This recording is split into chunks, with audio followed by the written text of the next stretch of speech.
wakkili mi wedditaki kolla mi akki gurnangana miɗo yondini mi yetta joma salli sino dini yeah that's right you know what the Bible ala nyade kono ala mo ala nyala andan kako anna wanga famanta voilà assalamu alaikum mi hiwroma kala indem tore mo mi lando ci fo hino e jang ara minen kala men hewte e jang mi lando ci année 2024 on yama weltike jang e wi e 2023 en ari 2024 yo Allah ka tawne 2024 no moƴƴiri tawne e nyalande andaroma année o année do kadi ɓuure année feƴƴi ɗon welgol voilà mi arta ɗon kadi hande hidel 9 janvier 2024 si ɗon daari hande ko le 9 nebata min yona haray naɗi le 10 haray min noon vraiment hiɗon andi ko ni afeji ɗi yarata mi hiwro wona andanɗa hoorema jooma suudu wona PDG en ɗo mi hiwro kala andanɗa hoorema noon darde émission Jama TV te noon Jama TV te mi hani on ñande fini tuyo meɗen mari piiji andanɗa hoorema vraiment ɗin piiji ɗon ko piiji kesi wonta ñande fini to hiɗen ma surprise andanɗa hoorema vraiment ɗi ɗon ko fi lagina on fo ya hiɗo gandi ɗen fokkiti sili national on kono la gandi noon lagina hikka ko maɓe wakkilo fi kuppunkon ɗe bal fola walla prépano ɗon habbo ɗon sili national on ɗo en direct Jama TV hiɗen gandi ɗum ɗon haɗa mi torono Allah wonɓe ko hôpitaji nawnu ɓen kam kadi so Allah dikkiɓe dow jam moƴƴere artiraɓe ɓe continue golleji mabɓe haare waali ɓen no soka ko prison ji woni guinéjo wonana guinéjo kala andanɗa watma no soka no ko prison ji tornen ɓe Allah kamɓe kadi yo Allah yaltimɓe dow jam moƴƴere par ce que mo kala yelanta ko neɗɗo mum probléme anda hoorema no jaɗin piiji ɗe anda hoorema kay yimɓe nanda hoorema no jooɗi no mbaɗi probléme ji kamɓe kadi tornen ɓe Allah par ce que ko fi ɗum noon dareten hande noon mi haalni noon nde mbaɗi invité ɓe mais noon balaɗe walla invité ɓe taw may daren mortoma nda hoorema vraiment nini no carton ji laggine daren sili national par ce que enen kay ko fi sili national joɗani ɗen ɗo ko fi sili national joɗani ɗo hande ɗen invité wa ñeññere e wa lomde paadi joni balaɗe wonno no wole taw ko surprise wonta taw haɗa mendani si sili national arta ngo plateau men adde tan fen kadi DJ Lamzo bio bi lim national de lagine sili national de lagine fof ko goto ha c'est la famille haɗa wi haɗa yawa innugol long no wonno final wannoɗo le 1er janvier ɗum ɗon ko organisation longo laafa te ɗon andi longo laafa ko sorti dande ɓenna ko sorti dande himaya ko sorti dande maali daari ko sorti dande gawal an longo laafa gawal e maali fof ko kamɓe woni fayta gaɗa e gani quoi no wayta inni maali e kundara ko noon affaire o wonirta haɗa wi mais noon min noon ne ñanden vraiment ballon o weeli labama ha final yahama Allah waɗi lambangol e ñeññere ƴetti koppunkon ko ɗum ɗon hande ko kamɓe maɗen no invité ɓe ɗo gandi vraiment e ko lagine fof ko lagine inna par ce que tawi haade labbe no toon pitano toon fof jooɗi ke ha Allah waɗi kundara e maali fotti ko ɗum guinete ko maali e kundara fotti tela gandi lagina fof ko lagina haɗa mi ato taw mi hiiro ɗemɓe taw ɓe présente ko kamɓe woni homɓe taw anne ko kamɓe homɓe balaɗe garta e question ji ni mi aɗa mina go junga ñamre min assalamu aleykum waleykum salam DJ Lamzo mina kadi assalamu aleykum no wayi on hewte jang ko jam ton alhamdulillah rabbil alamin ko lawol alhamdulillah yettude ala mi haccitama yuroɗa téléspectateur ɓe men dago jamatimi présidenta ka woni hombo ok musidɓe haray ko Moussa Alpha Bañañere e salmini on ka Jama TV hiro ressortissant guinéen on fop hiro mo kala e inde munden e yettode munden e nokku kala ka on tigui wawi hikkorde mi landike so tawi on tigui no e jaam hande miɗen ari ka DJ Lamzo ɗo e ɓay hiɗon andi ko neɗɗo wonduɗo esprit kadi haray mi salmina wonɓe ka galleji nder gaɓen fop ɓe ka caméraman ɓen kadi salminama weltanama mo kala ka wawi hikkorde jeeyaɗo Guinée mi lando so tawi on tigui no e jaam haray mina assalamu aleykum DJ Lamzo voilà haray on nani ko kanko woni Alpha Ba ñeññere dale Alpha Ba ñeññere haade ko kamɓe hewti ɗo hande mi sikki noon kadi no woodi ɓe ardi kadi haɗa ɗum ɗon mo kala ƴakkanta jooma ñiijete ɗon gandi adunan ko ni ko walili kulli hummajat awi ka ko noon yahata haɗa min assalamu aleykum aleykum salam wa rahmatullah sikkine ko ono tallugol poorere nde mi sikki ka ɓe koɓe ñaadi kon ko men addi ko majjita mata yuruɗa taw ara mi heeri ke Jama lagine yaltuɓe fof sortisan lagine fof miɗo hiwroɓe ɗumɗo siɓe jaam goto kala ko wawi hikkorde félicita fop ara miɗen hiwro DJ Lamzo e caméraman ɓe makko ɓen en hewti kamon ɗo hande weltanagol Jama amen on supporter amen on minen ñeññere riisi aray min assalamu aleykum wa rahmatullahi voilà aray ɗawa haala ngoɓe inde nden ko onno aray ko capitaine ñeññere on Algasim Ba wala Algasim Diallo Algasim Diallo woko capitaine de ñeññere Algasim Diallo hay do ngandi non vraiment grand c'est un grand quelqu'un mi andadu se woni mi nata ko équipe kono équipe on dal hibe ñaadi nagel ñaan ko mi to jeta babbe ko mi no asa ira ton non la ngandi no no ngara no way grand alpha ba ñeññere haray vraiment mais affaire jini sa ndari tournal mo ngila fuddi vraiment de wuti ba équipe on ida gollude te ha joni a heltaake ba équipe on ko honno yiida ha équipe on ha ida jokki équipe on ha ndewti do ok DJ Lamzo haray mi samina kadi be longo lafa ben samina dirigeant ji din ton fou e comité mabbe on fop e fans club longo lafa on président on lando stay be jambe fop mabbe hiro kadi be Touba ben fo lando stay be e jam 7 district Touba bagadaji on fo mi lande ke stay be e jam e wannon kadi district bandani on e kami jemi jeya don tigi ñeññere haray ko non sport ko ɗum waɗi haasi jama on ɓuri wonde collaboration anindira e yaada wona hunde wotere hande ala wigol o ko to jama on foppu tamodiri woni hunde wotere sababi honnu sport on juyi e mum ko ɗuuɗi mais alhamdulillah rabbil alamina haray min ko ñeññere woni komi jeeya ko bandani woni komi jeeya ko Touba bagadaji woni komi jeeya Alpha Ba ko fi fo inchallah wa non en tant que non Alpha Ba ko gonga ko ay ni ñeññere ko fi don jara gonga fo nan ko ñeññere jeeda mais hande sa ndaari handande neddo si iwi le ari han jawi ha do e no wode ko rewde ha o hewti ha do donc ka ay parce que handande est ce que ñeññere hari est ce que be mede hewtugo demi final walla final no ñeññere be Moussa hewtude final wono ni mais kono hunde sa jokkinde depuis en 1900 en 1900 ay a jokkinde no gasa nyande go Allah wallete min boyi wadde participation ça fait 4e fois ni ka longo lafa hitande be invité men me yaha me wada échec men haada kono hikka Allah okki men sens mi yeyi mi wawi remporte de trophée on inchallah haray wona ha yahunde sana ɗum ɗon voilà an ka honnuño to exact ka honnuño e nder équipe ñeññere on non min komi médecin équipe ñeññere on médecin walla ko andi médecin ko docteur walla ko honnuge mum médecin ko docteur ka musique de min ko ɗum ɗon ko pellet hay wona accuna landade accu capitaine accu ka honnu ɗon exact min komi docteur équipe ñeññere on hay goto gañotako ala problème no capitaine andi woni ɗo ko laaɓe poy won ɗo quoi parce que ɗo si nangodirama accu nange makko quoi balji ɗen ko min e makko ala probléme tawelan ɗo gueron ko min e makko quoi ka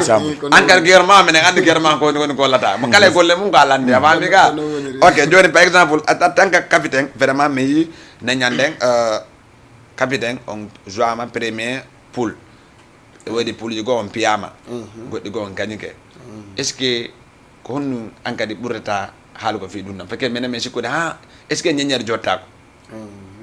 te yeehi ha mi sikki nden sikki ko 3e ƴettuno walla ko 2e ƴettuno ko premier poule on ko 2e men ƴettuno ko poule amen 2e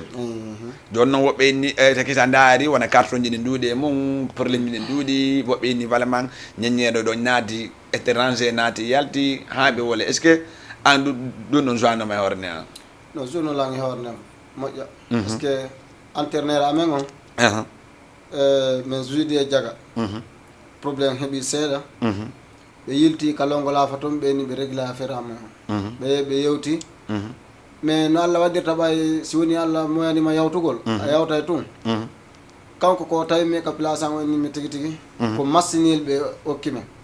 machinil telele tawi ko ɓeya jonna victoire on tawi ko ɓeya jonna victoire minen komin joui ha min gayde ɓeeɗa min tawi ko presque 2 points woni komin jogui 2 points 2 points par ce que ɗum ɗon haalano ha mi amine men sikki sa est ce que ñeññere jottako oyni men tigui tigui ko 2 points woni ko 2 points woni komin jogui ɓeeɗa ɓemin jouyde ɓen puisque ko minen atiɓe mende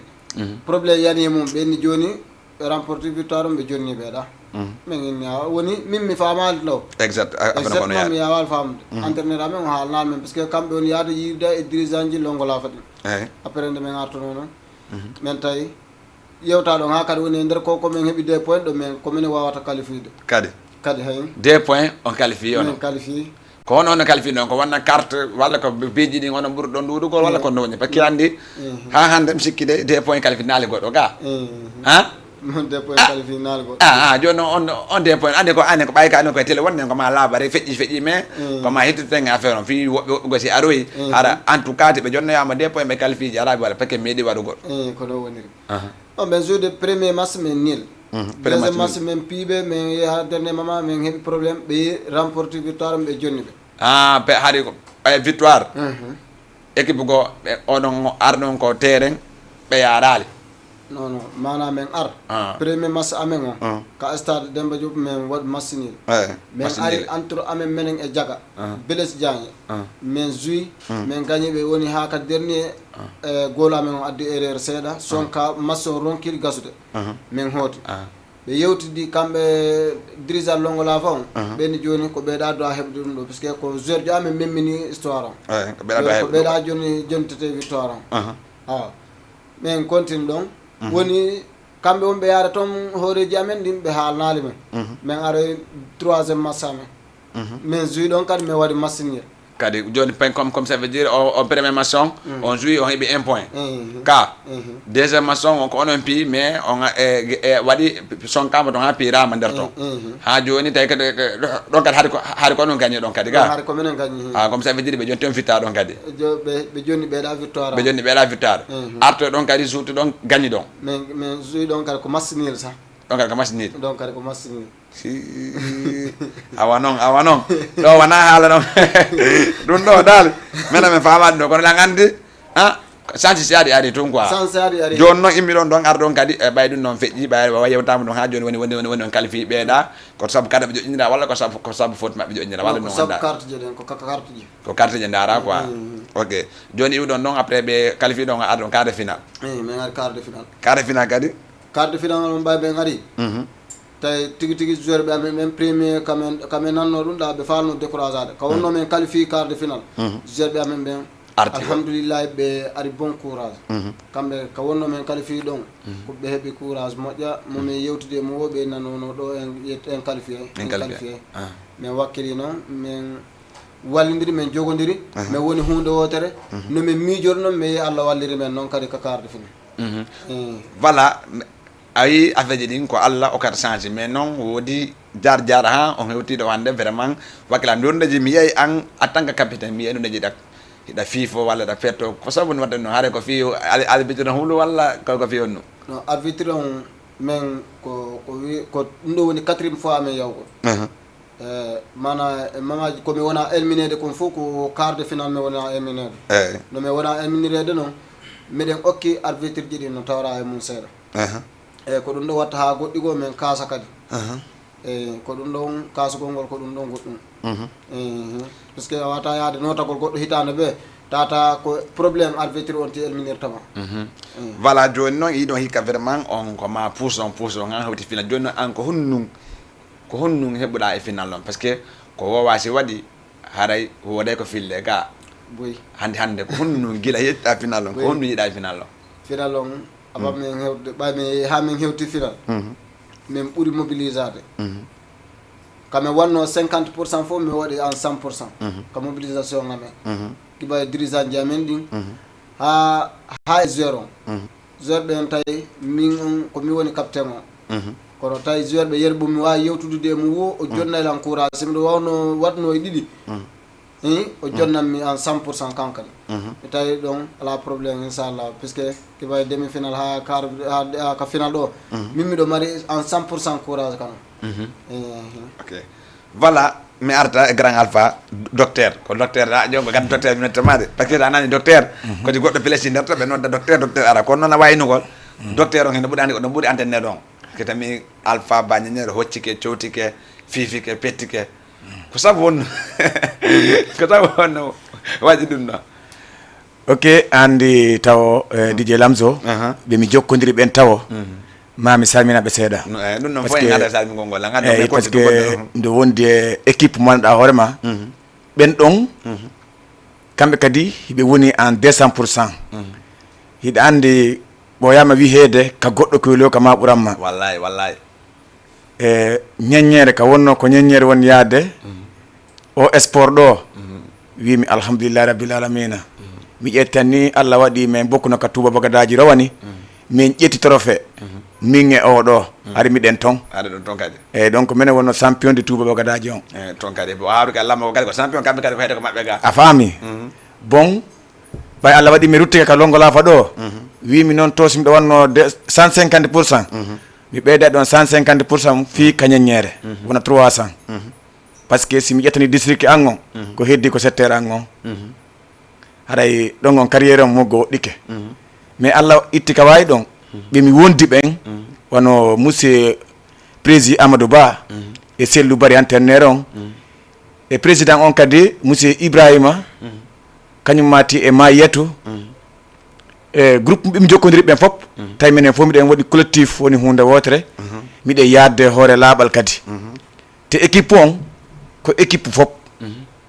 e Allah itti ka wawi ɗon min rewi rewete ɗin fof ha min remporte ɓay noon min remporte fof ko bandani kadi remporte wona ñeññere tum ko Touba Bagadaji kadi remporte wona ñeññere tum par ce que siɗa jeeya e sous préfecture hiɗa jeeya e district à 7h si a yalti a invitama émission non no wiyetela sport a yeehi a heɓoyi victoire a arti a nattama kadi haka iwɗa ɗon andinaɓe ko enen bokki joni natajugol ma par ce que sa daari Alpha Ba ñeñere vraiment o yi mi yiino minen mi yi komin sikkano tant que gonga moɗi ya maali meɗen mi waywa doño mais wala kami woylo mi changé couleur ko noon tigui ñam kala kañum haalay ko andi ko anda kon kadi fof wolay par ce que ko ma goɗɗi gon noon dunke ko noon tigui fami ka joni en tant que Alpha Ba minen han minen anduno way ka joué ka gardi ko waɗanda walla ko gardien waɗen non ancien gardien ñeññere ka joni noon gonɗo ade affaire on arrêtedi mum walla ka yawtu joni accana payko koye no min andi hunde fof ko tan wayi tan an on min kadi e hari ko tan an joni noon ɓay mi ronki arongali kono non abo tan arongali kono anti de payko ko joni quoi non ko ɗum wiyete mi ronki joni mi ɗaɓɓay ɓe ronkali mi forma ɓen ɗon mi yaada ok waaw vraiment ɗum tun kadi ko puy noon hannde anda a waɗi hunde a accitinde a jokki a jonni pay ko andanma koye wawi hunde iɗa waldade ɓe ƴawde ɗum noon kadi mila weltoroma ngo sengo ɗon haray wawi DG ɗa wawi accitan golla ligne on seeɗa haray bala ɓe waynto accitanala ligne on seeɗa pe woda nattuɓe nodduɓe a faami haali fi ɗum ɗon après noon continue kay way ɗon andi ka wawi bal paba ñeñere wawi a tant que noon est ce que noon occupement hande o hewtoyeyi o nattema ko ñeññeɗo ou bien ko Sénégal ɗo ton o haadata DJ Lamzo hiɗa andi feƴƴa ko haala maminanen kon ko ka goɗɗo kilo kama ɓuranma kuppo o hewtoya ñeññere si Allah jaaɓi par ce que no woodi mawɓe ton du'inoɓe Allah e ñeññere ƴettu kuppon ɓen hiɓe hatonƴini yihugol kuppon ɗum waɗay ko ɓay haaɗay so wala ko yetta baɓɓen kon ƴetton kuppon yeeyi toon mo gasi o to walla haaɗay kon no waɗi non andita noon ko e laabude non andi ka andita tun noon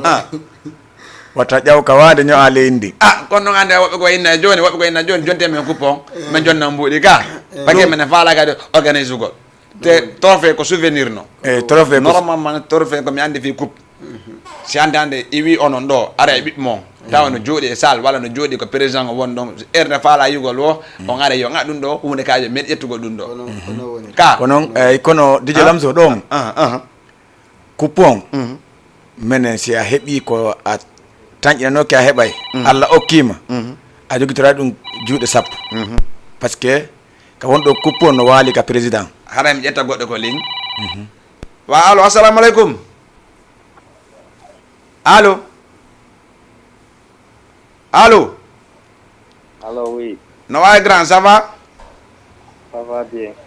Itto hectares ji ma hen siɗa watta hectaire quoi fiya min nane moƴƴa no wayi hiɗe jang jantin alhamdulillah inana yettoro hiɗa nodda me on to ɗo hay haɗo yof hay ɗo yof hay ɗo yof ko honno ko supporter ñeñere walla ko honno ñeñere non min ko émission mo ngon heɗi tirka ko émission mo ngon woni ko weli on tigi ko ɗum waɗi yasimi noddide mi tawi mi salmi on quoi wa ok merci beaucoup grand merci beaucoup joni ko yofton ko télé wona men dagga walla ko facebook wona men darugol non ko télé mon on gandarde quoi wa ok merci beaucoup frère aw kani ɗo hombo miɗo weltani deɗetuɓe coupe aha ɓe jarna ɓe yetami koɓe wakkile foti toujours ɓe ɓurta wakkilade wallahi ɓe waɗa courage fini ko woni artudede kon par ce que ɗo Allah waɗi ɓe ƴetti ko Allah hokkiɓe ko Allah hokki ɓe wallahi ko ɓe ɓurti wakkilade foti wona seeɗa haray miɗo salmi ɓe foti wona seeɗa haray ɗon min ko telmine mi jeeya sengede jeeɗa quoi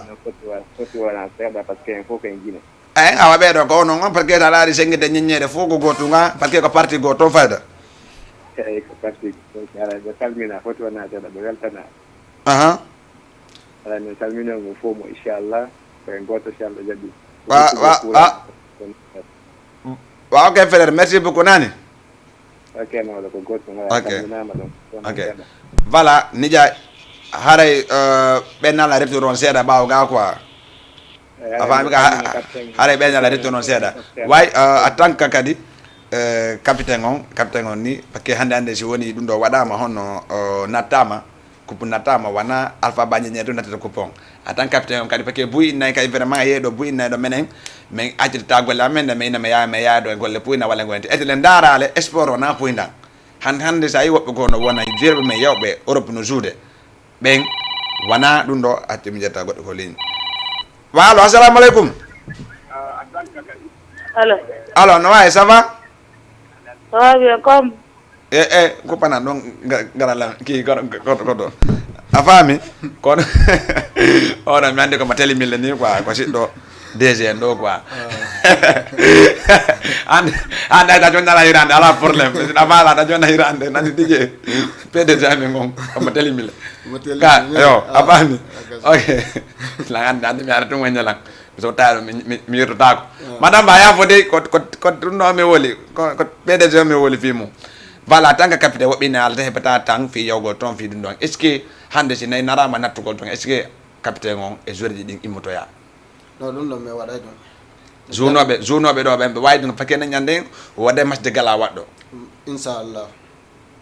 min nattay coupon ha min hewtintinama ka amen ande ko ekara wonɗa wolugol ko ɗum ɗon komi woni walude ɗo kon destination avant min ƴettude coupe si Allah jaɓi min nattaymo ha min hewtintinamo ka amen si Allah jaɓi min présente mo président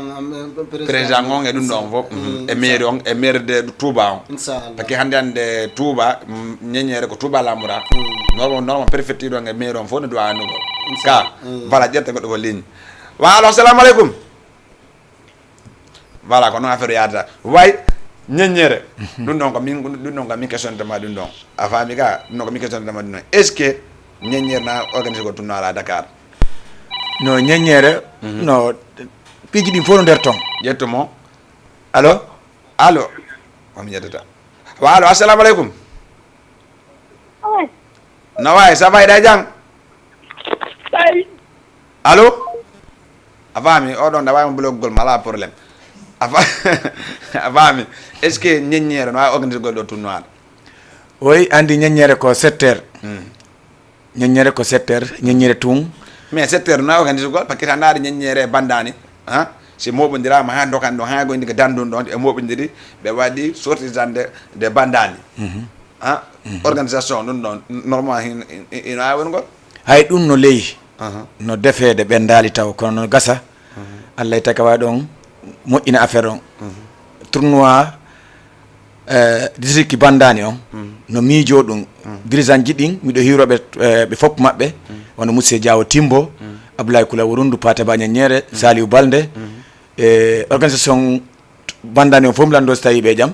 haray miɗen eɗen koyɗe ɗon kadi sela jaɓi organise gol tournoi nder district bandani ko soit ko ɗo walla ko Guinée kono ɗum ɗon ko gen heege ɗon men heega fewno ɗo ok voilà haare kamɓe kadi ɓe organise ay tournal kono noon ko biento no defende me ɓendal wani noon kankan ko noon ani kama ɓawɗo pulaɗo luggo ha ɓurti ko ɗum probléme o addaka bañeñere non o waɗa ko 78 107 82 38 78 107 82 38 way men immi me yi supporter on vraiment notige on kan wadi 16 VIP me wadi me on wadi invité anda warma vraiment tanka nyenyere ko meeda ko stade wadi tribune lozon e tribune na fayda ko kala no wada leuse ko non loge VIP julle 16 wada fami dun non ko onon ko organisation mongon wadi dun non fen ko organisation be tunar ben ko be wadi non bon haray menen fo me wadi andi mais parti mongon menen parti be da menen ngani dun non ko parti mongon me lan parti amen gon ko menen wadani hore amen fi hobbe amen aray ben parce que si ayehi ka Moussa Yahude recevoir taben ben no duwa ben teddunde jonnabe respect wallahi si a jonni be respect wonande wotere goddo a hebay mo hande heba mo jango heba mo faddi jango ko dum wadi hasimen wadi dum don Louis XVI hobbe amen be weere don wobbe weere joni be wobbe non ko e wadabe maare walla paane walla ko non ko be don tun ko invité be jandu ben ko invité be burbe teddude ben ko ben woni don e wobbe en kadi mana bay don no place jidi mo be no jonna seeda wobbe en naba ka losji to wobbe wada ka invité be wonta ga kono fu bay ko ardu e hore fair play menen mi de weltani supporter on fop mo kala ko dum buri men addude dode ko remercier gol supporter ben parce que supporter on ko kambe woni di fo mi do weltano supporter parce que téléphone angon no heewi tew message ji Alpha Ba mi weltani ke on wi mi bientôt mi wawa yidde DJ Lamzo mi dara simi wawa wadde émission seda mi weltano onon kadi mi andina on victoire wana victoire nyenyere ko victoire district bandani ko victoire sous préfecture Touba Bagadaji on parce que président Touba Bagadaji on o yahuno ton bay men hende ko pon mi jetti mi jonni mo wi min ko anjey kaka ma akadi woni parce que rawani ko timbi malinda kankata wonno ko remporter trophée on dum kadi ko sous préfecture Touba Bagadaji o woni hikkadi natri Touba Bagadaji ton awa haray mana Touba kanyum kadi imike e fi remportugol toutes les trophées wondo wadede Dakar do de inchallah okay voilà haray on nani affaire on way mi arta e capitaine on en tant que capitaine ko no yeta an kadi fi do maben abanda wayni to taw parce que ko no wadi hande on wadi équipe on walla est ce que équipe mon après sans joita walla ha joni ko dardo non don dari don walla no équipe ben on inshallah ko yeso tungo yarta dum don ko décision amen menen équipe on e dirigeant Jamendi ko dum do won décision amen on fi yargol yeso rek no men jettiri trophée on do ni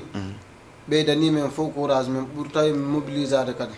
ande hon kono yarta no burta jojirde neddo kono tampirta o burata hebirde feere wallahi bay Allah wadi men hewti do mi yini no yaare no men beyday mobilisade fiyo men burto yaaru yeso non ok voilà joni men ata don e ma joni comme mo watta do remercier comme kadi wada remercier après wa wayndo ko abu jate goddo ko ligne bala ko no wayni to wa allo assalamu alaikum Assalamualaikum. No way sabay do nga jang. Yantu nalato. En bañano sa morde. Ay na nga toyri do nota men wonto. Deugal tapela no don fi mo weli la surtout wat rouge jong. Wat rouge jong away na mo dong i rondere yuri mo dong. Nalato. Day jam. Jam tu nalato fo. Ko nenete da. Ko algas minete. Algasimu. An konno ne tada afi ma ko downa bismillah jarama voilà si Allah jabi après mais okete mo nani si Allah jabi nani awana ne nyande mi ko golle ko ballon machallah wala na kan ko wonno ko ballon ko kango ni capitaine mo voilà mi yo golli machallah ok merci beaucoup ala problème la wi mo don zem ok voilà joni mi accitama wayno da comme remercier ta après wayno da mi hewro nyenyere photo mi weltanobe e battane organisation amen on hewro ancien capitaine Jamendi bappirawan wondo Espagne no wi Alpha 6 be no dirtirtamo mi arta don Abdoulaye Teli soare on non kadi kanko hekkitido ka capitaine ji don simi ƴettimi ko kanko jonnimi capitaine on hara mi do hiwro mo fota lando si himo jam hiwro Cerno Diallo e Mamadou ɗon e Thiès mi félicita staff amen Sangareya ñiññere on hiwro monsieur Mayatou Koccion e Mamadou Ba monsieur Ibrahima e miɗo hiwro gerɓe amen ɓe fof surtout ñoom unga no waɗi woɓɓe e maɓɓe waɗalimgolɓe ɗo a faami kono ko ma tum ɓe wola olo fon seeɗa ñoom unga e Tafa Kamsoko nuyna équipe ñeññere bi yëpp maa ngi leen di sant di leen gërëm vraiment kontaan naa trop match bi mu ko passé ba léegi nii gisewuma ak ñoom mais temps bi la quoi waaw maa ngi leen di féliciter trop wax dëgg yàlla kontaan naa si ñoom loolu. ok merci beaucoup haray nani o weltanike fop waccala goɗo kanko wonde capitaine on kamɓe ƴetti trophée on lundi le 1er janvier donc andi le 1er janvier ngana adda 2024 wawan kadi grand alpha mi artan kadi way woɓɓe hono changeal min tawa wayntagol way ok ara DJ Lamzo e findema ko minen ƴettuno coupon ka Touba Bagadaji rowani ino médaille o médaille ma way himo wallahi kanko ni ara yo fof andu ko kanko ni wana fi ñeññere tun ko fi district bandani on fof bon haray mi salmini ɗe jogiti kadi équipe ida wonam wattagol mo sa benno yonta no andi ɗum ɗo haye fus ko jama o laɓa jama o ko Alpha Ba ñeññere ni wona sifa makko ko kanko tigi exactement bon ka wonɗo kadi miɗen ka Touba Bagadaji ton merde ka ɗon ta ba pare bare donc ɓe ñeññere ɓen kadi yo andu de mari concert mo naɗo enen e L'Homme de Paris waɗo ɗo duuta se kika Élysée Kennedy ɗo ok aɗa ñeññere e termete fof ko gotum ko lacciri kosan eyyi bon haray miɗo hiroɓe ka ɓe mi goldata kadi ka équipe B bandani ɓen par ce que bandani jaggiti 3 équipe ɓe mi goldata ka équipe B bandani ɓen miɗo salminaɓe lanndo so tawi ɓe jaam Ibrahima Sori wondude Ceerno Diaw Ñaskan Amadou Julde Ñaskan e Mamoudou Ñaskan kadi no salmina kaka équipe a noon o woni kono miɗo hiromo lanndo so tawi mo e jaam e organisation halde fotti on fop lanndo so tawi mo ɓeeno e jaam miɗo hiro kadi noon fota Ñaskan ɓen par ce que ɓen ɗon kamɓe kadi ɓe vokkiti tournoi haraɓe toro Allah lanɗo yo Allah lanɗo ittu ka wawi ɗon jonno ɓe on trophée ɗon kadi par ce que miɗen sokoli double goal coupe on ka sous préfecture Touba Bagadaji si tawi ɓe continue tournoi o ko hatta noon koye télé womi e wolde ko hatta bandani be ƴetta coupe o wo ko si tawi wonde malla tournoi on boni ɗum wonada noon so Allah jaɓi wonde ala gandi ɓayke ɓe gingamɓe ɓe organise normal noon eyyi ko ɗum mi wihuma wimi ka Touba Bagadaji si tawi wonidema Allah o tournoi on o continue ko hatta bandani be on ƴetta trophée o wo ko si tawi wonidema Allah tournoi on continali voilà fulla joni wanta wonani no ani ko sikka e goɗɗum go quoi mais la gandi ko ndaal gonnon ko fi Guinée fof ko goɗɗum quoi afami ga yen eyyi parce que ko no waɗi e mo beka ka golata ɗon yiɗata ɓanto mais si bandani be ƴetti ko tubaab fof ƴetti organisation maɓɓe on seeɗa ƴeɓe mi nodde ɓe ara ɓe jooɗo ɗo mais exactement voilà kadi mayin koy ko adde ma ko waɗen ɗum noon e inchallah haɗa mi hiiri ke président on lando saymo e jaam hiroɓe fanga ɓen fof ɓe koya ɓen ɓe nagoye ɓen eɓe tubaab centre ɓen fof kadi sa limi a fal diaye mais ɓe Sangareya ɓen DJ Lamzo way telimile ka Sangareya eyyi mi accala ye goto par ce que wono ma yetto e équipe on fop aɗa hiɓe weltana Souleymane si mini mi konta e mi fal diaye voilà ok merci beaucoup haaray ko kamɓe arnoɗo hannde ko enen maɓɓe wodinoɗo hiɗo gandi fi maɓɓe fanda ñeññere noon ko ñeññere nano ñeññere ko Touba Bagadaji kala sortitande Touba ko ɗum inna bandani ko ɗum inna haaray laggine ko laggina haaray balaɗe en ƴetta numéro on taw may deuxième partie on may deuxième partie DJ PDG Yeah, philosophe Peul, philosophe guinéen.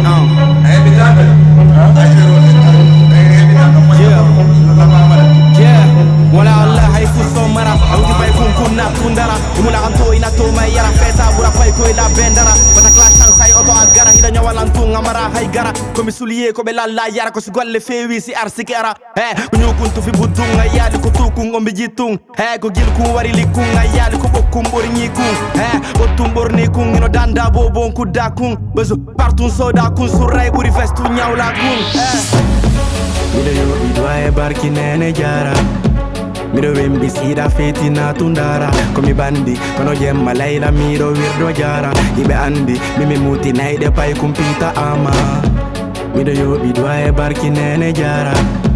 Mido wembi sida feti na tundara Komi bandi kono jemma layla miro wirdo jara Ibe andi mimi muti naide pay kumpita ama Mawe men kuma kuno ko dofta golbe janga fino Fira deftere nden bayala kuma pini buri neddo mo janga nali fida ro pettere nden Philosophe peur, philosophe guinéen comme pour le foot à monde guinéen 2021 dictature confirmé rap guinéen Je vais tous te filmer, je suis le papa Faire le fou et t'entends pas Je suis la tempête, c'est le passage J'aurai des activités passage Donc sois sage man King of King, Johnny Fono, Andy Lampa Ko pitala be fono bambilam Mido jawra jorda lejo bunga wata ko donyaw mi ko alla andilang Tira fini atawelan firi Siko poto ji atawelan singi be ko dawda o mi atawelan fina ni potto ko satawelan dari ey Bodde palla fono da soko nana go tundi ufi fes Ko fukumba mi lammina mi tarana ko mi woni almami Mido yobi dwae barki nene jara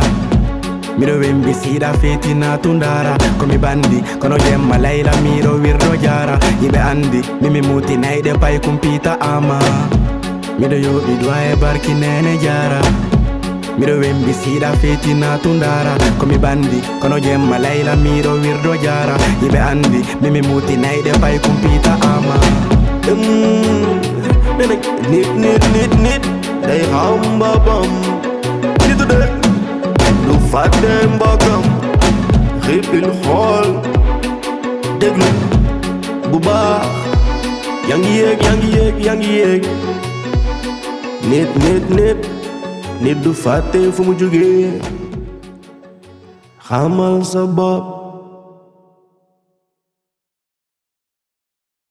jara haare ko menen ñeññere wonjuno do hido ngandi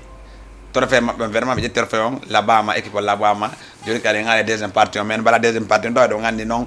ko peji dina hore peji atanka l'homme de Paris e grand jambo non bala la ngiro taw min taw assalamu alaykum ngose ngando taw mini wa alaykum salam ndara écran on to ay ni écran on to DJ Lamzo way le grand boy mais ngati ma salmina jamao ok DJ Lamzo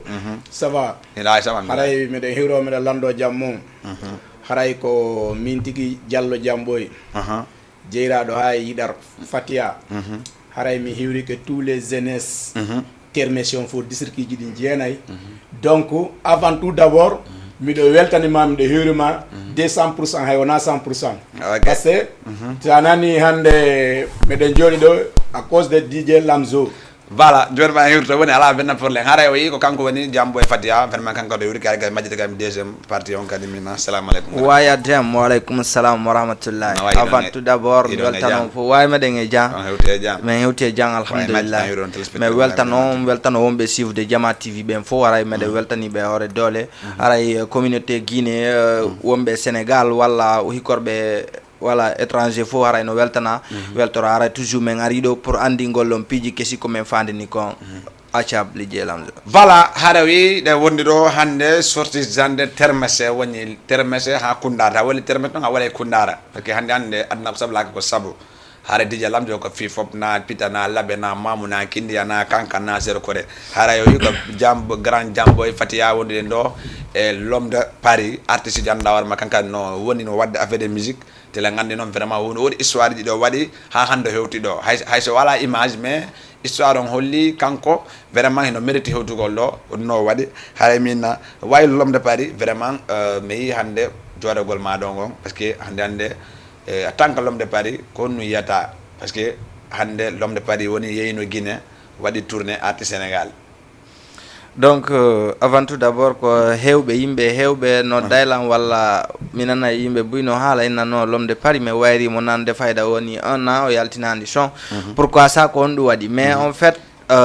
golle den si a gollay a suudoto ko ambodi sini janday il faut ndi suudo quoi en fait programme ji sini janday il faut ndi suudo en fait toujours be lando lanko non tay non meden der meden defude parce que meden préparer album comme combien son mo 15 son inchallah rabbi donc voilà donc andi wana ko mankata on est ensemble à vous meden programme ko hikkita to don kon dédicace album on ko men fala du wadde ko le 13 janvier ici au lycée Kennedy haray donc andi wana ko mankata lycée Kennedy woni ko men programme ko don me watta dédication inchallah à partir de 20h don non kadi si ama le 13 janvier wana ko wodi yimbe ben harabe yejitay parce que no wodi obbe be anda janvier samedi aro don si tay kadi be famta samedi on asewe arore haray ko ɗo woni ko watte quoi inchallahu rabbi lycée Kennedy ɗo haray dédicace on men adanay on mi andina kadi jama on hari ko joɗɗinola wona tawgol ko woni ka hoore kon gasi ko woni ko hoore kon gasata on faami si woni ɗo 100 ans 1000 dimanche ko woni ka hoore kon gasata en fait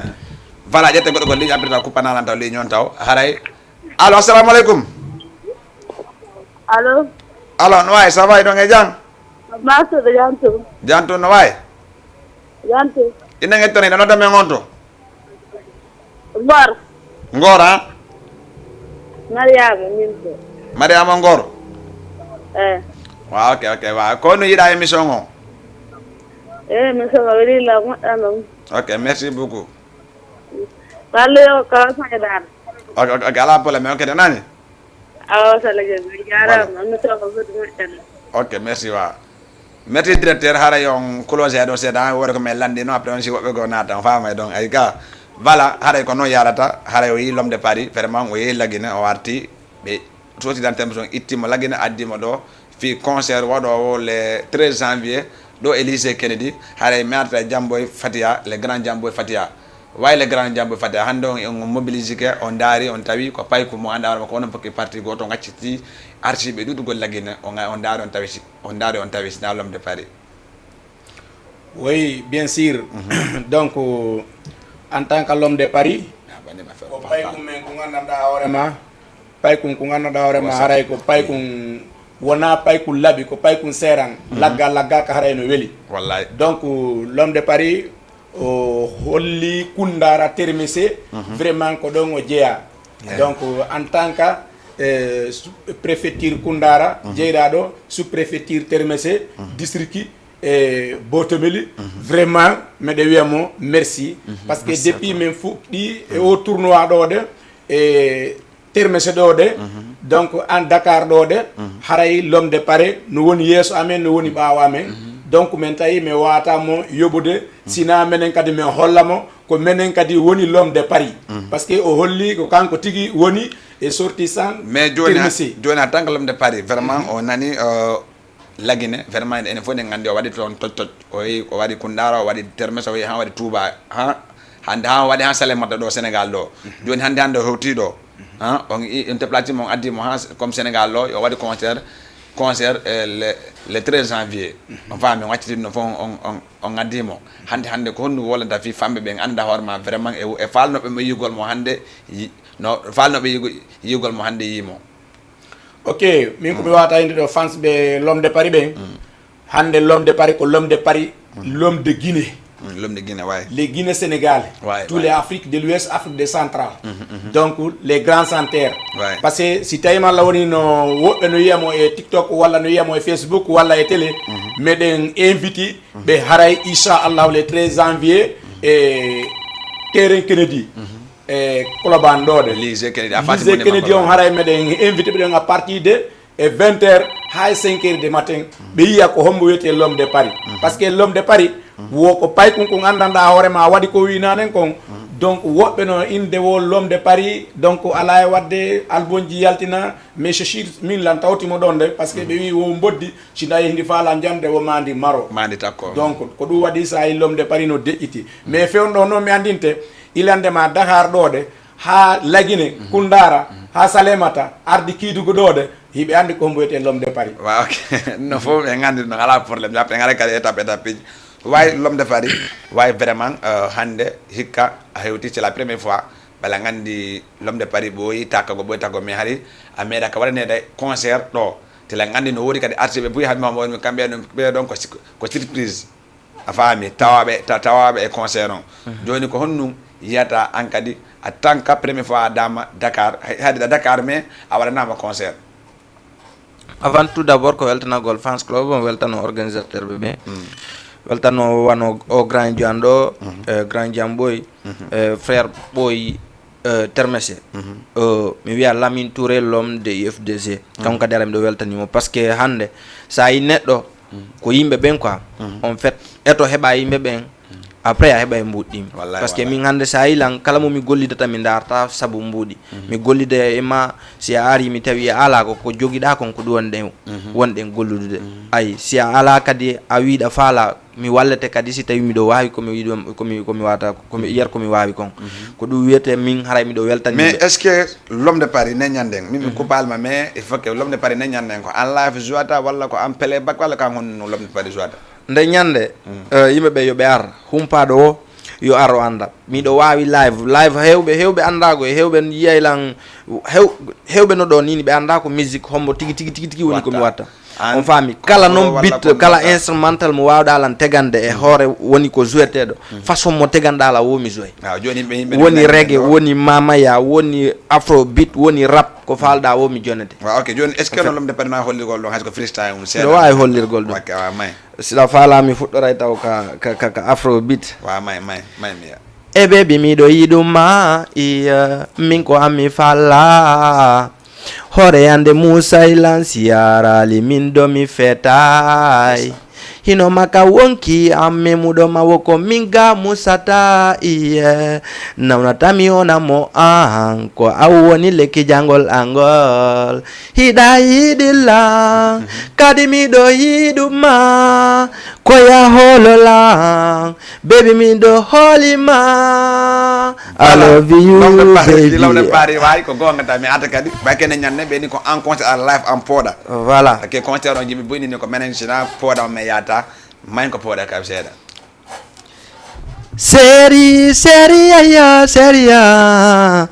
seria min do mi dima sida yidi lammi wullintama gido mi do holima ko on to woni DJ Lamzo ko on to Lamzo yida done Jama TV Lamzo ko payko Lamzo Jama TV da donene Jama TV yo Allah acudwe Allah fi jay men fi jayne men fi jay better mese fi jayne men fi jay men fi jayne men fi jay faybe lagine men fi jayne voilà Flo haray yi l'homme de Paris vraiment avec din ko mo kala yakkanawru men non peti ko vraiment hande misin woli boyna baare ko baare lang emte balko men bokke parti goto non ko golle makko den ari haado landi kadi dum do si sorti dande terme son wakkili no organiser mo concert wana kanko organise konke sakko ko organisata be noddima be ni yo ari ko concert makko parce que andani sa gollani ko ma grand jamboy koko mama da gollangol ka sa accere ko ma ko ma ka da cianda wallahi a fami kono no yarda way mi arta kadi l'homme de Paris joni hare comme affaire de artiste ben ko antu l'homme de Paris wala kan wodi wobbe be anduda donc artiste ben ton artiste be invité non der ton hewbe wi no lang artiste invité yo mi daru wan wa anda be do seeda comme ça mi invité wi mi nono min ko be andata horema mi fotay e mabbe walla hara min mi buray be seeda ko be mi invité ta pour yo be arkambe kadi be heba chance mabbe en fait parce que min hande si mi buri goddo ari yango wilan wallan mi wallay mo vraiment so wi wadi dem featuring mi afsetta mo mi wadi da featuring donc ko dum do woni wallindiral hande min mi yata artiste joddi mo mi wona mone makko en fait min si mi artiste joddi mo goddo go himo etade si tawi mi do wawi menen do me wallindira si o jabi me wallindira si o jab si tawi woni ma Allah o ala fere hay mu yer ko mi wadi mari fere mun ko mi wallay mo donc artiste be buy no ton tata vraiment ko be invité ben der programme voilà haray no darti be buy invité ben der programme on haray du non DJ da wacci tan ko la ligne on seeda après mi woda mala e Jamboy Fatia way le président Jamboy way non fi organisation concert ko onon ton hebile fi mo wala no wodi wobbe won memum donc comme on organise do concert do de wona menen tum kono ko menen woni tête wona won tête ton do concert on bon donc ko concert Guinée Sénégal on fami comme yo ton kon donc mi do wawi wiwde non kadi menen on e sortissant termese wonirɓe ɗo ɗen meɗe wawi yonde ɗo yokko kadi par ce que hari buy no waɗi e ɗiɗi est ce que kundarano nder Dakar ɗo ɗe surtout ma ka sport ji ɗo ɗe ha ka concert ji ɗo ɗe hari buy no landi si tawi ma lawni termesine ɗo ɗe kono noon en tant que menen ɗo e sortissant wonɓe ɗo génération wonɓe ɗo ɓen e vraiment wono monsieur Mamadou Boye monsieur Lamine Touré a président de organisation monsieur Boubacar haray peete baylo mi wata kontude ɓe donc toujours haray min miɗo wawi wiide ɓe andina jama on e concert wono ɗo on meɗen nodditi ɗo de ilandema Sénégal, Mali, Côte d'Ivoire, Burkina, Tanzanie, Cameroun en tant que Sili national de Guinée sabuna vraiment ko sabu ɗum o concert men visi ha men tawi men waɗa ɗon de ñande mais non pour Sili mais non mi sikki c'est la première fois de wadde concert en tant que sauté de termese parce que ça ndaari onon wodi wonnoɓe fans club binet lamogol de Paris mais ko hande c'est la première fois la wani gol concert ɗo meɗɗo waɗa gol concert ɗo ou bien c'est la deuxième fois waɗangol moment non les premières fois c'est la première fois waɗangol moment mo amen ɗo ɗe donc mais toujours sa yi meɗen wadde doy ko ha gon ko wiyete kon wo danna si tawi malla woni a heñani ke mbarodi woɗa felde ndi a woopay seeɗa par ce que nde min fuɗɗi wadde tournoi ɗo de hari buy famali fi ko wiyete termese n'est ce pas hari buy anda en par ce que woɓɓe ne jikkal DJ Lamzo ko pita walla labe walla telimile ɓe anda ko termese o jeeya en tant que DJ Lamzo donc kono hikka ɓe dari ɓe andi vraiment jaka termese no ɗo ɗe donc concert makko les première fois mais ɗo noon première fois ɗo kadi ɗum ɗo kadi ɓuuray ka tournoi mo min waɗi ka première fois inchallahu voilà haray on nani le 13 en face lycée Kennedy ɗum ɗon ko fi sorti dande termese kono noon innaka sorti dan ko sorti dande termese organisé termese koni Koundara Badiar mais noon ko ɓe noddi waɗi arti andanoma wonɓe laaɓe wonɓe pita wonna barrage guie no ton Billy Boy GG Koundara heno ton eɓe pita ɓe laaɓe heno ton mais noon concert on ko wona waɗirede ko fi lagene fof mais noon no landi kadi fi goɗɗo goo haare waɗe kadi ko 78 107 82 38 sino woodi ko lantoɗo ganduɗa ma wona l'homme de Paris walla wona président Diambo Fati Abou Keita wona l'homme de Paris mais yimo ko final o woodi iwɓe kiidugu e iwɓe Tamba ko ari ha final termese on ɗo en tant que l'homme de Paris no waɗa artiste invité mais hatali woodi piiji feƴƴiɗi to mais hatali ha joni himo iwti ɓawa himo wakkili fami ga en tant que l'homme de Paris mi sikki woodi paremɓe waɗɗo ngel maremɓe waɗi ɗon walla ko argol tum bumbang ha weeta non pare no woodi mare no woodi donc juste on côté ɗon wano paren on walla maren on ko kamɓe ko grand Diambo en ɓuuri gérde programme ji ɗin kono noon miɗo andi paren e mare no woodi en fait min paren e maren ko hombo hombo wano mareɓe ɓen kañum miɗo andi fi mum par ce que ko ɓe waɗi ko Adama Bari Pikine e Ada Sow lambangol de Paris Ada Sow depuis Medina aray ko kanko kamɓe ɗon waɗa maremɓe ɓen programme o aray paren on ɗon ko grand John grand oɗo géri affaire paren on ɗon haray koye goto kadi koye nane a ka wowluɗa ɗa wiɗa par ce que wano ñanden woodi kaaji ɗi tawata ka final ɗa min en fait min fayda goɗɗo wawi waɗatalam piyum fayda ko yawalam mettude min mi yawata seytinde par ce que min neɗɗo no arduɗa woyde wawi wondude mais si mi wi neɗɗo ara ko yawa monade walla yawa wadde produit go walla piiji gon toon par ce que miɗo andi fof fotata te fof kadi wawata yiɗudude hunde wotere hande yiɗe waɗa ɗo ko joɗɗa ka télé ɗo kon no woodi woɓɓe yiɗuɓe no woodi kadi woɓɓe ɓe yiɗa hande komi jokki kon affaire musique no woodi woɓɓe yiɗuɓe no woodi kadi woɓɓe ɓe yiɗa a faami te hakkille yimɓe ɓen fof fotata miɗo andi ay woɓɓe a yeeɗo goɗɗo joni o arawtama ɗo yennama kono tawa an miijitoɗa andita an e on fotta hakkille accama ɗon kanko o yewta an faami ñande goo yahay kanko mo e fotata e hakkille o yaha o yenna on ɗon après kamɓe ɗiɗo ɓe ukkodira par ce que si on ukkodiri tun onon ɗon foti quoi si goɗɗo ari yennima a yennimo tun an kadi a yettike on piiri haray onon ɗo ɗon fota si tawi wonima Allah o yennima a fanki accimo o yeehi haray holli an hiɗa ɓuurimo quoi hiɗa ɓuurimo faamu donc min mi seytinta te kadi ɓe koɓe ka amen haysi ɓe exemple ɓe ka amen haysi ɓe yennilam walla ɓe piilan ko kamɓe do alam fiwde ko kamɓe do alam newde ko kamɓe do alam holde programme ji ɗin fof voilà ko noon voilà parce que ko ma rek voilà ani fete DJ Lamzo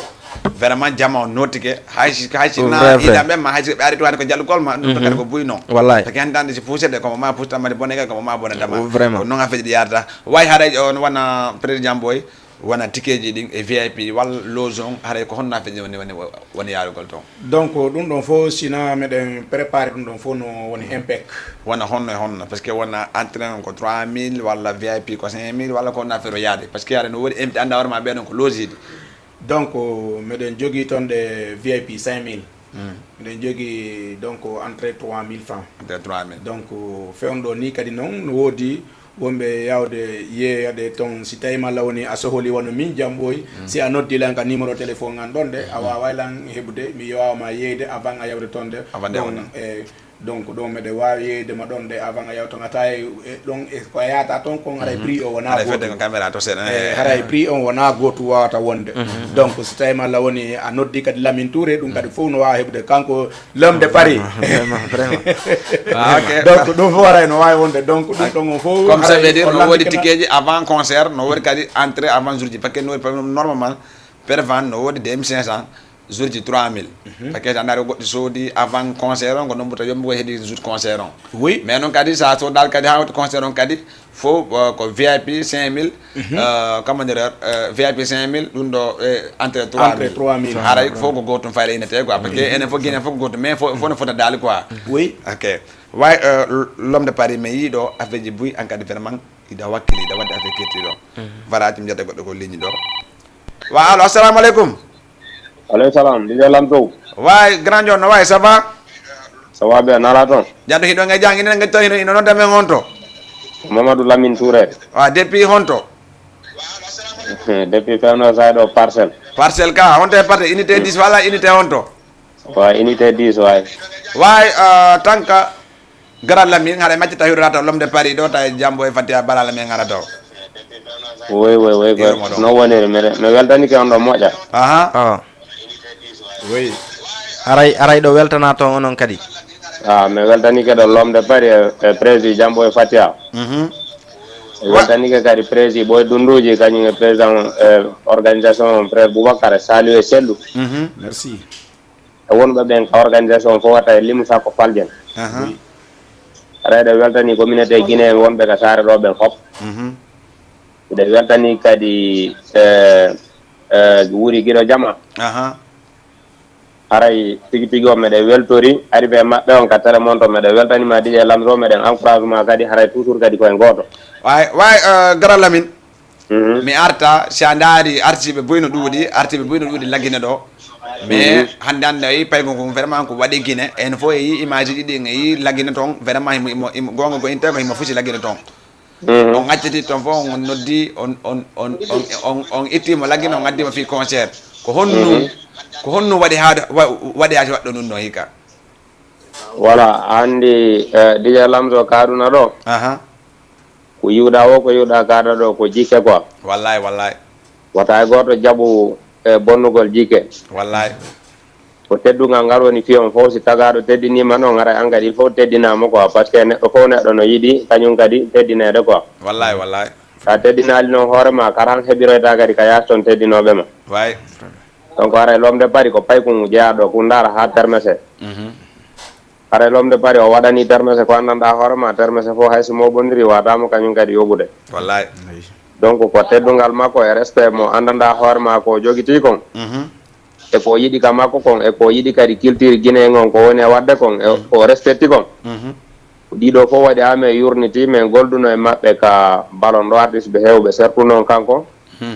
o holli men toon teddungal o déplace ono ka woɗɗi o ara o wallito hara kay souvent ko neɗɗo marɗo majorité kadi mo mari yimɓe ka sar ɗo mo mari yimɓe Koundara mo mari Kédougou mo mari ɗon ha Banta ko ha ɗo Kewo e Salémata mo mari toon yimɓe moƴƴa ara yimɓe ɓe wawi notagol moƴƴa saabu ma kono noon mi yurniti ha men tawi ko honno ɓurata arrangugol ɗo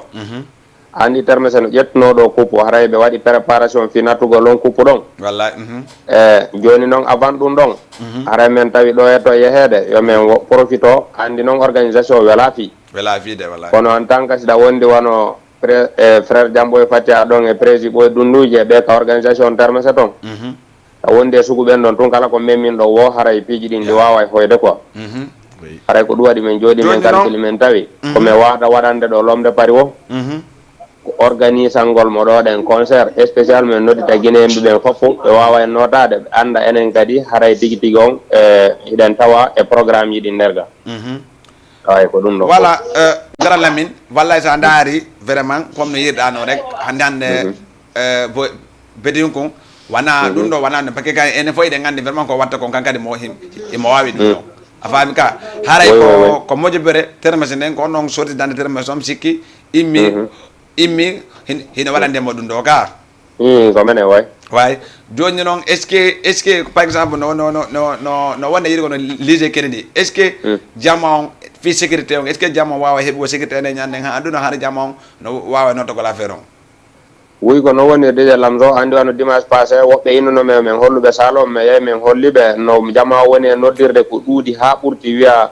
no waɗi programme andi tun kala ka prési ɓoye nodditi hara jamma wawa e notade buy inni men worin sa est ce que ɗon faɗata mais ni joni kam haray yo jamma on wakkilo tun noto ɓayɗen andi salon ɗon salon no yaaji haray sengo organisation o foppo sécurité ko landiɗa kon no fof préparama ha gasi situation o haray ɗen infiti communauté guinéen wonɓe ɗo ɓen fof wona comme ça veut dire abo gara Lamine comme ça veut dire sécurité no woodi dal sécurité no woodi waɗa goto no sécurité ɗum ɗon koko asiri sécurité en koko asiri a andi sa wawi noddutugol jama wona o jama ɗo fof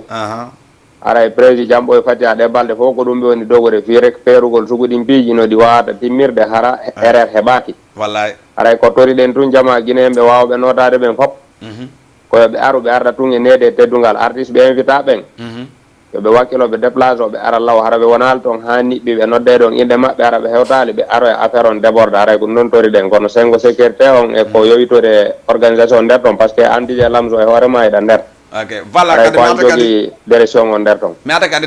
kadi fi ɗum noon par ce que kadi o jama on kadi konko inta kon yo jama waɗi civilisé anda warma ara par ce que télé jama tv on kadi wawa e argol toon fi janggo l'homme de Paris meeɗi soddidantemo to meeɗi waɗgol concert à Dakar finndema mum hino preuve on par ce que ko preuve ko ma yalta voilà merci beaucoup aray ko non woniri no haalirɗa noon ko non woniri hande so woni on iwoyi woɓɓe goo aroyi ɓe anda vraiment solidarité remotion no waɗi ɗum ɗo mais sa falama windugal a winda ɗum tapa yiya koɓe waɗani l'homme de Paris ko par ce que hande par ce que hande iɗon hiiɗi naɓugol mo wona Europe walla naɓugol mo wona Côte d'Ivoire naɓugol mo wona Guinée Bissau walla wona Conakry ka wawi ko non woniri hande ɗo e association ressortissant termes e wonɓe Dakar ɗo ɓen kala kaɓe faala e naɓugol lomde bari ɓe wawimo naɓde par ce que ɓe mari capacité ɓe mari doole ɓe mari yimɓe engagé ɓe andi tun wono frère Diamboy Fatia on ɗo walla prési ɓoy e wonɓe ka organisation to ɓe andanda hoore maɓe mi kontal ɗo inde mum ɓayangaray ɗa andi ɓe ɓeɗo ka ɓe ƴetti engagement wo ko ɓe faala wadde o fewdo oɗo sahi ɓe waway ɗum wadde waaw ok ala probléme grand kono nomen famnande ko are merci beaucoup mi welti ke moƴƴa merci di lamdo bonne continuation mais yuri ko ɗon président boy merci mais guinnaɓe bon arrivé président boy voilà andintina jama on di lamdo président boy o hewti Dakar de o jama o sikku goɗɗum go ara o hewti Dakar o hewti président boy hewti ok ok merci beaucoup ok voilà haray Jamboy on nani ko yewti ɗo ko vraiment sécurité on asiri de côté de sécurité parce que kadi buyno andi kadi an kan wodi golle andade watta yengu est ce que ɗum ɗon ko milando est ce que haray côté ambassade ɗon tan parce que on ka ko ambassade won ɗon est ce que na ñande mais jama wawa yugol tan wona ambassade ɗon donc ɗum ɗon issa allahu meɗen wadde feere darugol si tawi malla wawa wonde mais non andi ɗum no wawga par ce que andande min kam mi golta ɗon tin falama PDG men o yaa ko concert ɗum non o yahay par ce que langani ko men wonni mi haalantamo o salanola mais hande concert l'homme de Paris comme no maire on déplacé ari ambassade on déplacé ki ari ɗo vraiment ɗum kadi ko boyi noon ka ɗum no reno wonde important mo mais ɗum ɗo mi waɗali programme mum waɗa programme ɗum noon ɗum ɗo mi waɗay programme inchallahu rabbi non ɗum ɗon ko waɗa programme ɗum ka parce que andande puytinani ɗum ɗon taw ɗum no waɗe ka so no woodi ko fuɗɗinoɗa nane landade mais a landaki ɗum ɗon a joni mayi continue so donc cause de parrain on jusqu'à parce que l'homme de Paris o kanko o famali fi parrain on kon donc ɗum ɗon kadi no woni parrain ko no hombo waɗa parrain on donc parrain on ko c'est grand quelqu'un mo andanda hoorema e mo e maali fof andi ɗa andi maali goto ga enayi goy laaɓay pake ka menen jotti menen ka menen ko pojo laaɓay sina hara ko comme ko président boy ni ko pay ko andi ko wanna paare pay ko laɓe pay ko kundara président boy ni wona ko haala ko haala huwa jonno e jamma ngaro pay ko laɓe ari won wari président wari président boy yeggine mais gara lamino ton kono si halla jaɓi ɗo mo kala andi no kombo gagni quoi donc hiɗon andi ɗo ɗe maare gon ƴettama téléma seygo pita maare goto kañum kadi ƴettama téléma seygo kundara paare on noon ɗo ɗe kañum ƴettama côté maali he goɗɗum waɗayde ñande goɗɗum waɗay dj lamso laaɓay ko grand mo andanɗa hoorema mo inne boora seede mi an ko luttude woodi awa nde ñande lom siko micro tu min dj lamso ɗum nayi ɗe wawi ɗum si allah jaaɓi nde ñande kadi mi hollayɓe goɗɗum go aray koɓe yiyano ilam mi tagaɓe koɓe yira allah ha hammidata ɗon nde ñande peɗedi prépare ona nde ñande hay cameraman ɓe ñamay o grand ɗo mo andanɗa hoorema ko maali o jeeya maali way eyi ɓeynamo boora e vraiment ko grande kanko manam jeunesse maɓɓe on ɗon ɗe nde woma inde mi wawi mi huɓidiɓe fof maɓɓe vraiment haray ko on ɗo woni parengo way inchallahu rabba boora heeri ko way haray nde ñande kala faalaɗo yiwde boora heeri ko ayo ar ɗon ɗe kanko e fansɓe makko ɓen e nde ñande hay ɓiɓɓe ɓen o accata hen la laaɓanimi boora joni par exemple c'est grand jamboy c'est yaɗen famodiray joni par exemple wona ko boora to waɗa woodi kadi wona invité donneji ɗanɗa hoore ma hiɗo waɗi ɗum wonano invité donneji wona garan quelqu'un ji ɗanɗa hoore ma vraiment kamɓe kadi hay si naaɓe paren andi woni woɓɓe goo hiiɗa arde mi hara holtako mi hara o yeehi hay maɓɓe wona ɓe ɗeɓe enveloppe fiyoɓe aru est ce que ɗum ɗon kadi no woodi ɗum no woodi ɗum no woodi no moƴƴa noon kadi wona homɓe par ce que wono min ila invité buy no woɓɓe kadi no invité woɓɓe kadi andi invitation e invité ko wona garankol quelque na gotum mo jonnuɗa enveloppe e mo jonnuɗa ticket ɓendu naaɓe gotum c'est pas la même chose ka enveloppe on ko invité d'honneur ɗum noon ko invité spécial kamɓe si ɓeyadi ko loosi ɓe jotto no woodi julle waɗade fi ɗum noon invité ɗum ɗon par ce que jonaɗo enveloppe e jonna ticket ɓendiɗo naaɓe gotum donc hakkille ɗo sa min windi kadi goɗɗo non na windi goɗɗo nakkike ɗo oɗon asirade oɗon asirade meɗen jogui ɗum kadi min e hoore personnel am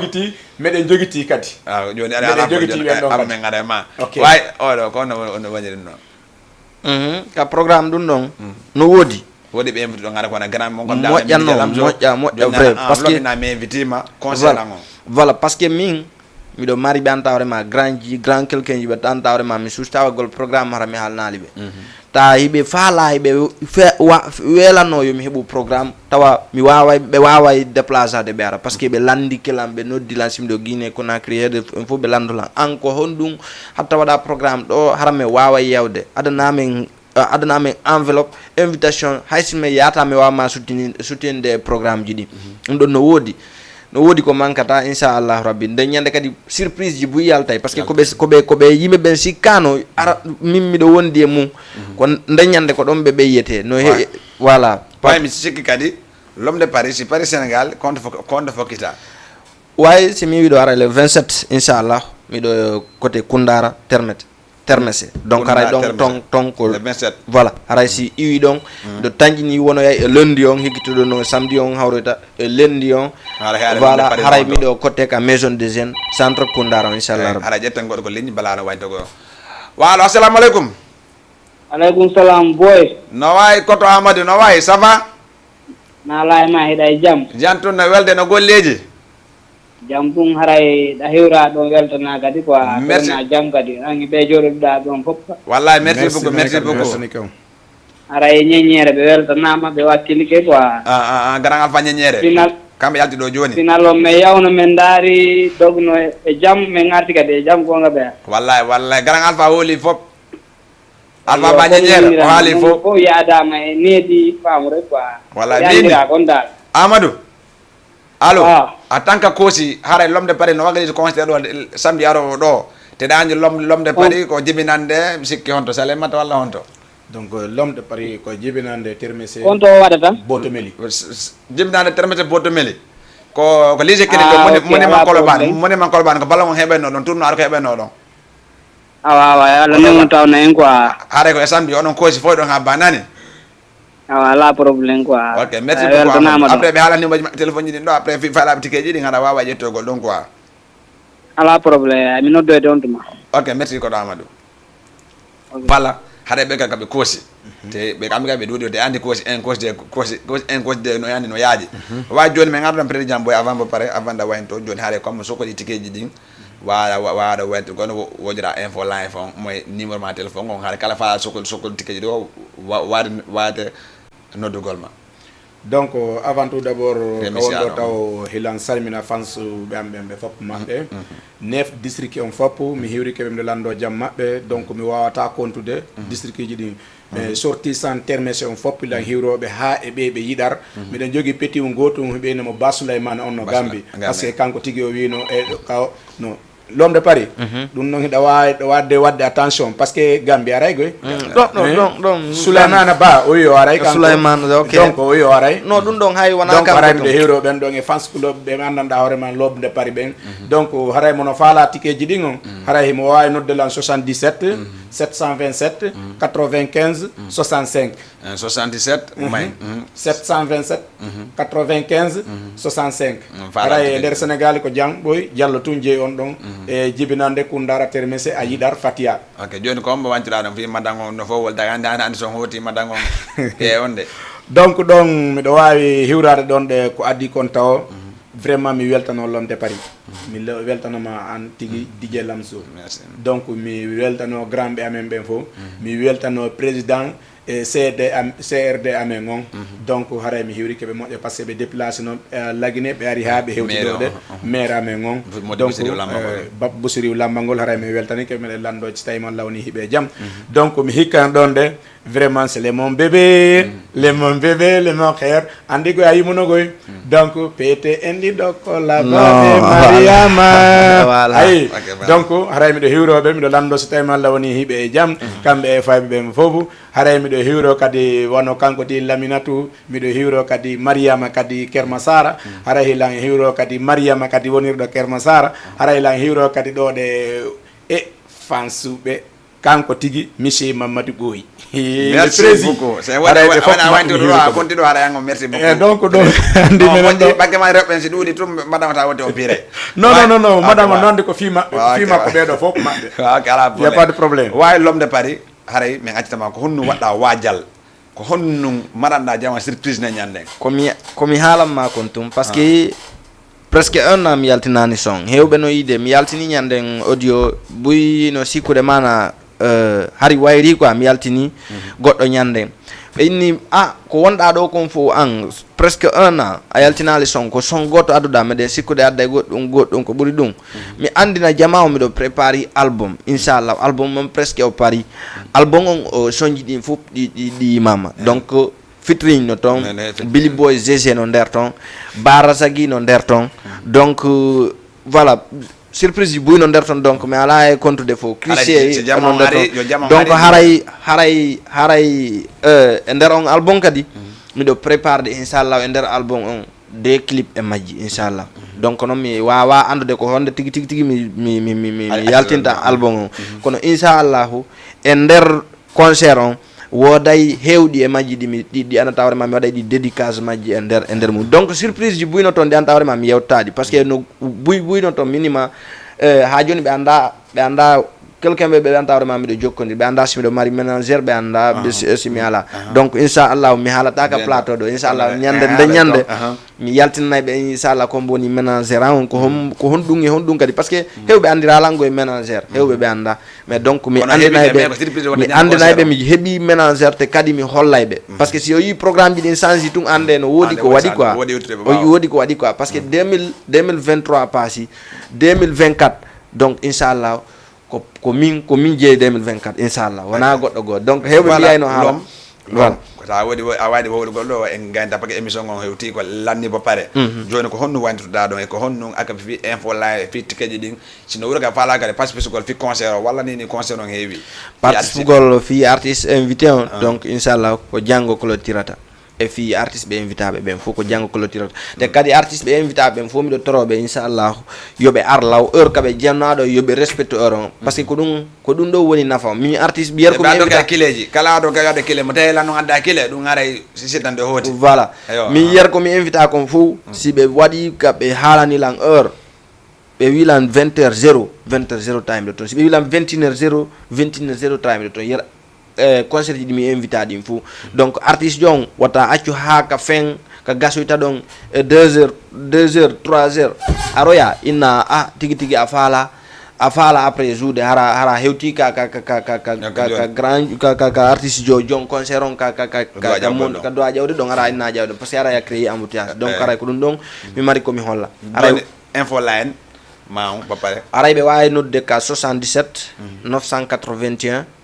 85 13 kala falaɗo numéro 77 981 85 13 donc aray ko ndo woni numéro on haare a jonni rendez-vous le 13 inchallah le 13 janvier au lycée Kennedy kala mo anda lycée Kennedy si ari haka monument Colobane a hewta tun anda donc no fewtondire monument Colobane pour no woda l'homme de ko honno l'homme de Paris exact inete l'homme de Paris juste min ko addi taw l'homme de Paris kon non fo yewtede mais no waɗa ko no indande tigi tigi ko Ousmane mi wiyete voilà min ko Ousmane mi wiyete voilà l'homme de Paris non ko surnom l'homme de Paris ko surnom kadi no wodi ko waɗi ha woni l'homme de Paris c'est pas wigol ko ɗuman ni tout inchallah jabi no wode ko waɗa non voilà haray merci beaucoup haray wi invité ben vraiment là-bas ma foti ko non haray be jonni rendez-vous le 13 janvier en face lycée Kennedy concert spécialement ndawarma ko waɗay afro waɗay mamaya waɗay bit waɗay daali ko concert en live quoi watta guitare no wodi clavier gimbe fo no wodi haray ko ɗum ɗon watta ton haɗa wi kadi yaltuɓe ɗo ɓe wona baal faba ñeñere ha e capitaine mo kon ɗon haray ko enen mabɓe wonode invité hande haɗa min jonni rendez-vous kadi samedi 14h30 samedi 14h30 à 15h30 haray min non merci beaucoup on jarama mais weltike merci à vous.